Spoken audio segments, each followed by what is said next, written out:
Hello again. Thank you for listening. If you would please put your palms together for a meditation reading. May I be kind and gentle to all living things and protect all who are weaker than myself. May I think pure and beautiful thoughts, say pure and beautiful words, and do pure and beautiful deeds. Excerpt of Jodo Shinshu, Golden Chain. If you would please join me in Gasho. Namo Amidavs, Namo Amidavs, Namo Amidavs, Namandavs, Namandavs, Namandavs. The previous recording was about generosity as a natural pain reliever and good for the heart. This week, it's looking at the neuroscience of generosity. So, what is neuroscience? Well, neuroscience aims to understand how the brain and nervous system work, how these two functions control thought, emotions, and actions. There are two parts of the brain: ventral striatum and ventral tegmental. The ventral striatum is deep in the center of the brain. And it's the central hub in the reward system.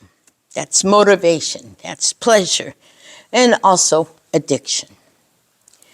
As with ventral tegmental, is deep in the middle brain, near the brain stem, and the key part of the brain's reward system.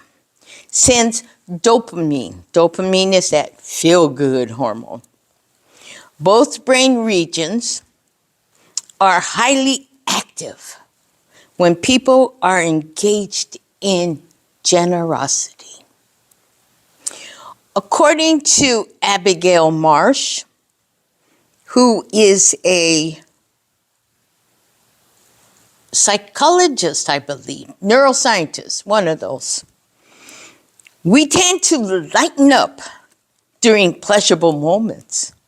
She suggests that being generous feels essentially rewarding on a neurological level.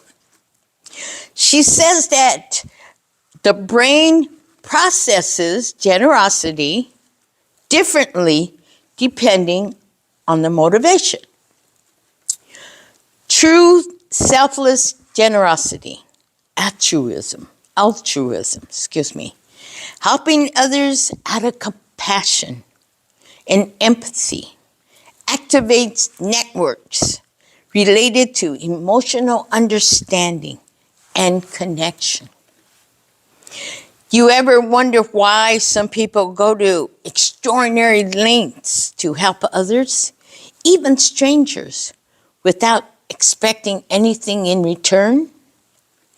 Marsh researched among anonymous kidney donors, challenging the common assumption that people donate out of pure selfish impulse. There was some found data suggesting that people choose to give because of their desire to suppress, to push down the desire to be selfish. Marsh questioned the kidney donors and found no evidence in that. The donors did show more activity in the empathy-related area of the brain. Their brain activity mirrored the stranger's brain in a way when the donor experienced pain themselves. Marsh found that these altruistic or selfless giving individuals had a large Here we go. Amygdala. Don't have to remember, it's a big word. It's just a part of the brain that plays a key part in emotions. To those who are psychopathic or highly uncaring, the donor's decision reflected their true value of the well-beings of others. William Chopik, who is an associate professor of personality psychology at Michigan State University, suggests that generosity can hold people together, foster goodwill and cooperation. Truth found that it is not always about getting something back. Let me go over that again, sorry.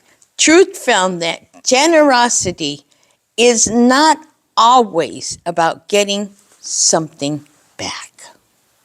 For many generous people, it may be based on their values, empathy, and or the joy they get from helping others or sharing. Humans have the capacity to care about a broad range of individuals, and that includes strangers.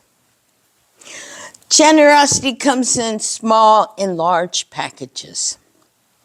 It may come in through the donation to a valued organization, maybe in lending a listening ear to a friend or person in need.